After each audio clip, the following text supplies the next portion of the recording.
Moving with the times is essential for the success of your lawn care business.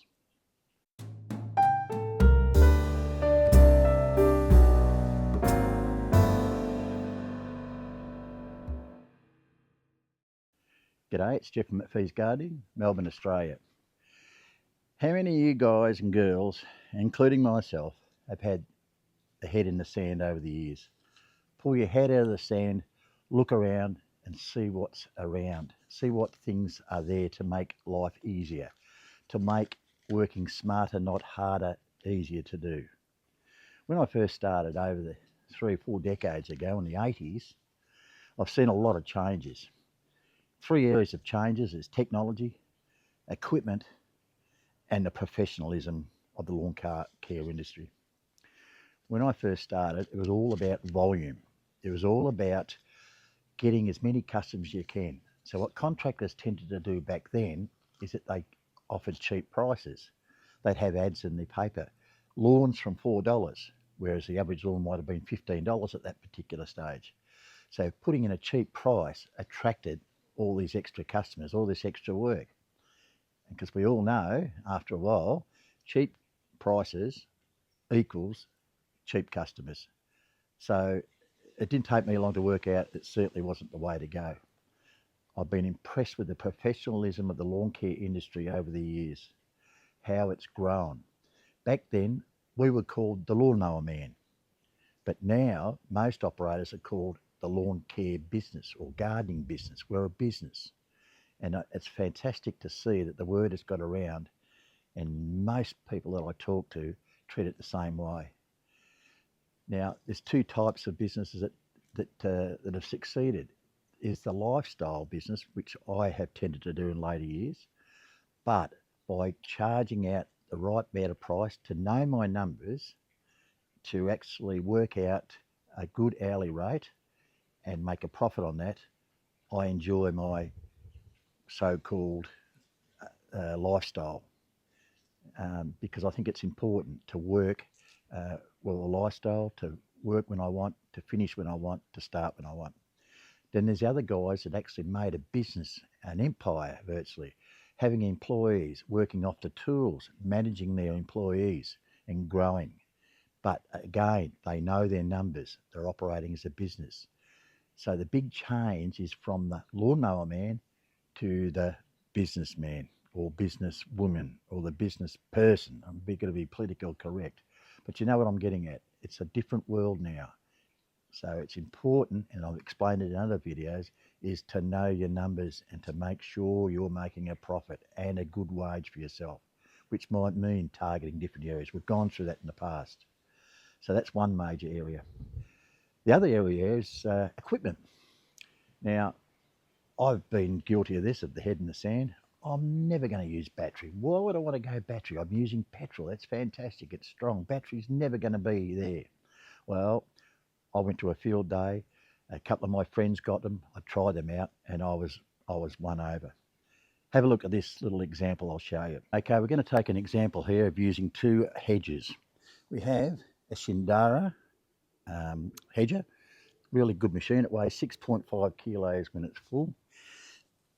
And we had the battery, the alternative, the new way, 5.5 kilos. So why would you go battery? Well, I'll tell you why.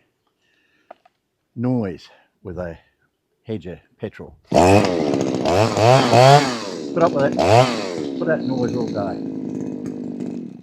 The fumes. Put up the fumes. We're going to go up the ladder. Halfway up the ladder, it stops. I'm going to come down again. Crank it up again. Up the ladder again, it stops. Fuel vaporisation on a hot day. All these little things that go wrong with a petrol. It's noisy. People hate the noise. Constant if you're going all day. Look, they are a great machine, the Shindara. Absolutely done me well. But until I came across the battery operated Husqvarna, I just cannot believe the difference. So quiet. Get up on the ladder. Pull the button. That's it. There's no noise. There's no fumes. There's no maintenance. You know, with a petrol one, there's changing the spark plugs, cleaning out the air filter, cleaning out the fuel tank. the fuel's dirty, the fuel's not mixed right and it's smoky. There's all these little problems. But with a hedger of the electric, of the battery, just brilliant. So those are the two innovations. One of the biggest changes I've seen is going from petrol to battery. And the same applies for the whippersnippers, blowers, chainsaws, etc. All been a fantastic move into the future for me. Easy, light, easy to start. I don't have sore shoulder from pulling. You've seen the guys out on the road pulling because petrol, I can't get it started. So if you haven't gone to battery, at least have a look at it. It's certainly going to help your business. It's certainly going to make things easier. It's certainly going to help you do that work smarter, not harder theory. Okay. So what I'm suggesting is think about battery if you haven't got battery. Think about other particular types of equipment. A lot of guys nowadays are using standers where they're only 32 inches wide. They can get them through the back gates and they can do a lot of residential properties. So instead of doing 6 to 8 lawns, they might be able to do 15 or 16. They might be able to double that. So therefore their income's doubled because they're not tired. They're covering the area a lot quicker. These standers, they can mulch, they can side throw, and they can catch as well. So that's something that they're not cheap, but it's certainly something to think about. Another way to think about it is the type of equipment that you got. As I said, we're going to go battery. We're going to look at the types of mowers. We can have 30-inch mowers. A lot of guys are using the Toro 30-inch self-propelled mowers. So they're covering the ground a lot quicker than they are with the 19-inch mower. So there's always something new out there. And I believe going to field days, continually moving forward, and it's moving forward in the type of equipment that you're going to use. Think about how it's going to fit your business. Look, it's not for everybody.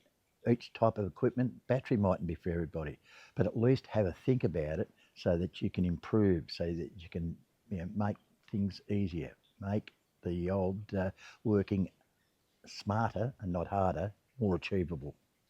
The other big change I've seen over the years is technology. Using technology to work out your paperwork, your administration of running your business. It is unbelievable how far that's come along. Back in the olden days, you'd go home, you'd write out the invoices, you put them in the letter envelope, and you go down to the post office and you post off your invoices for major companies or places that you've been working at. Residentials, you may have left an invoice in the letterbox on the day. Or they might have put money out for you and they forgot, so you've got to wait till next time because it's cash. The other things you've got to worry about is, have you got change? All these a check, and all the money then has to go and be put in the bank. With technology today, we can use EFT, electronic transfer, and by using a system, and I'm going to show you this now, we'll work through this. Okay, so what we're using is QuickBooks. It's a cloud-based program that allows you to use it from either your iPhone, your iPad, or your computer at home. So it can use across many devices. It's quite a cheap program, about $25 a month. Better than using pencil and paper. The beauty of it is you can do an invoice when you're actually on the job. Before you leave, your mind's fresh, you know exactly what you've done, what your materials you've used, and you send the invoice off from there and then. It saves you going home and writing up invoices and sending them in the mail and waiting a week for your payment. This procedure, you can even get paid the same day most times. So today we've done a job for Andrew, and lawn was $99 and it was done today. Had that, saved that, and then what we're going to do then is it's going to allow us to preview the invoice and send it. Now, I'm not going to show you the details of the actual invoice because it's got banking details, so I don't want all of YouTube to know, but no, all's good. So what it allows me to do, that is sent to Andrew. When he opens that up, it'll show that as viewed. And then when he pays, I'll get notifications through my bank app on my phone that money's been deposited. I can cross-check that that's actually been paid. So at the end of the week, I can reconcile all my accounts, all my invoices, and I know who owes me money and who doesn't. So I'm on top of that straight away. So by doing this after each job, fresh in the mind, it took me 20 seconds, bang, how quick's that? And it's the way it's going, and it's recorded, and that's it. So something to think about using technology, and for an old bugger like me that can use it, I reckon anyone can do it. So there you go. So as you can see, that QuickBooks allowed us to do the invoice, and it done it efficiently. Now, what that means is when I get home, I don't have to worry about doing a lot of paperwork. Maybe once a week we'll check it off and everything's all ticked off nicely. The QuickBooks reconciles with the bank, and the paperwork is to a minimum. But the biggest thing, of course, as I mentioned before, when you send an invoice, when you're doing it on site, that you remember exactly what you've done and it's fresh in your mind. Those are the three biggest changes I've seen. And I've said before, moving forward also means just checking your systems, checking the equipment, and just checking the technology that you're using to make it better.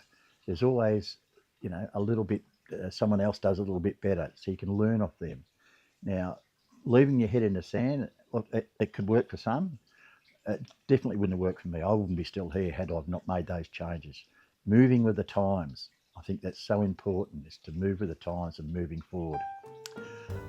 Okay, that's my lot. Thank you very much. If you're new to the old story, new to the channel, please subscribe. Comments and likes and shares would be much appreciated.